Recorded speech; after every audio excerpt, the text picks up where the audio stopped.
కన్నడ భామ శ్రీనిధి శెట్టి కేజీఎఫ్ క్రేజ్ ని క్యాష్ చేసుకోలేదన్న కామెంట్ ఉన్నా కానీ తనది కూడా slow and steady win the race policy అని చెప్పకనే చెప్తుంది. కేజీఎఫ్ లాంటి భారీ హిట్ తర్వాత అమ్మడికి వచ్చిన ఛాన్సులు ఎన్నో ఉన్నా వాటిని కాదని అమ్మడు విక్రమ్ తో కోబ్రా చేసింది. ఇక అది వర్కౌట్ కాలేదు కాబట్టి మళ్ళీ కాస్త డైలమాలో పడింది. ఇక సిద్ధు జొన్నలగడ్డతో తెలుసు కదా, ముందు సైన్ చేసిన నాని హిట్ 3లో ఛాన్స్ అందుకుని ఆ సినిమాతో సక్సెస్ అందుకుంది. ఇక నెక్స్ట్ అమ్మడు తెలుసు కదా సినిమాతో సర్ప్రైజ్ అయితే చేయబోతుంది. ఈ సినిమాలో శ్రీనిధితో పాటు రాశి ఖన్నా కూడా మరో హీరోయిన్ గా నటిస్తుంది. మరి ఈ సినిమా ప్రమోషన్స్ లో శ్రీనిధి తన సినిమా అవకాశాల గురించి చెప్పుకొచ్చింది. అంతేకాదు ఒకేసారి ఎన్టీఆర్, మహేష్ బాబు లాంటి స్టార్ సినిమా ఆఫర్ వస్తే ఏం చేస్తారని అడిగితే రెండు ఓకే చేస్తా, day and night call sheet ఇచ్చేస్తా అంటుంది శ్రీనిధి. అలాంటి స్టార్ ఛాన్స్ రావాలే కానీ డే అండ్ నైట్ అదే పనిలో ఉంటా అంటుంది అమ్మడు. ఇక శ్రీనిధి క్లారిటీ చూసి ఆడియన్స్ అయితే అవాక్ అవుతున్నారు. అంతేకాదండోయ్, అమ్మడు మంచి ఫుడీ అంట. పైకి అలా కనిపించను కానీ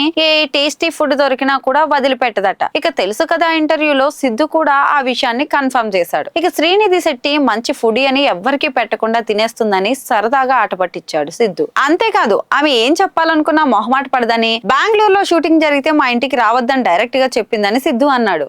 అంతేకాదు అది తాను సరదాగా అన్నానని శ్రీనిధి చెప్పి కవర్ చేసింది. మొత్తానికి శ్రీనిధి శెట్టి తెలుగు ఆడియన్స్ కు దగ్గరయ్యేందుకు ఇక్కడ వరుస సినిమాలు అయితే చేస్తుంది. నాని, సిద్ధులతో పాటు నెక్స్ట్ మహేష్, ప్రభాస్, ఎన్టీఆర్ సినిమా ఆఫర్లు కూడా అందుకుంటే బెటర్ అని ఆడియన్స్ అయితే అంటున్నారు. అంతేకాదు త్రివిక్రమ్, వెంకటేష్ కాంబినేషన్ సినిమాలో శ్రీనిధి శెట్టి హీరోయిన్ గా నటిస్తుందని కూడా టాక్. మరి అదే నిజమైతే మాత్రం ఒక సూపర్ హిట్ సినిమాలో అమ్మడు భాగమైనట్టే లెక్క. మరి శ్రీనిధి శెట్టి కూడా ఎలాంటి పాత్రనైనా చేయడానికి రెడీ అంటుంది. తెలుసు కదా సినిమాలో అమ్మడు తన క్యూట్ లుక్స్ తో ఆకట్టుకుంటుంది. ఇక సిద్ధు, శ్రీనిధి లవ్ సినిమాకైతే హైలైట్ అంటున్నారు. మరి హిట్ 3 తర్వాత శ్రీనిధి చేసిన ఈ సినిమా ఎలాంటి ఫలితాన్ని అందుకుంటుందో చూడాలి.